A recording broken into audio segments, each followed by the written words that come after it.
80% మనుషులు ఈ వాక్యాన్ని నెరవేర్చలేకపోతున్నారని నేను అనుకుంటూ ఉన్నాను.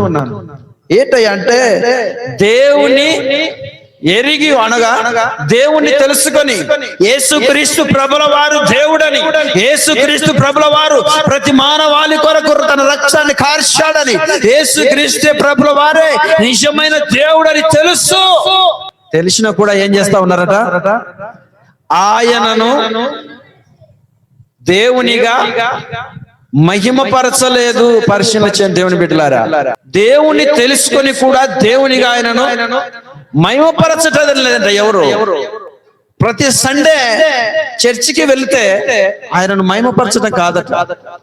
ఉపవాస ప్రార్థనలు చేస్తే ఆయనను మహిమపరచటం కాదట.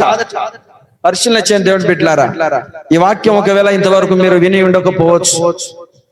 నీవు దేవుని నమ్ముకొని సైలెంట్ గా ఉంటే అది దేవునికి మహిమ కాదు.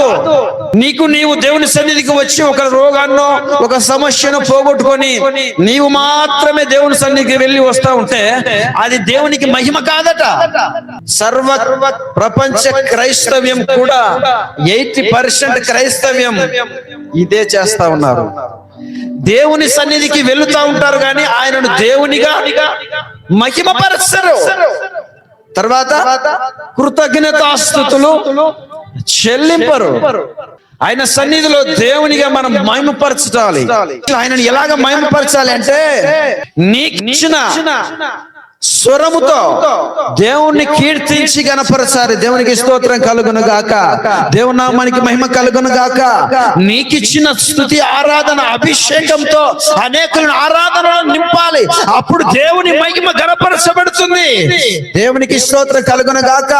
నీకిచ్చిన తలాంతులను బట్టి, నీకిచ్చిన అభిషేకాన్ని బట్టి అనేకులకు ఈ వాక్యము ద్వారా వినిపించాలి. అప్పుడు దేవుని నామ మహిమపరచబడుతుంది.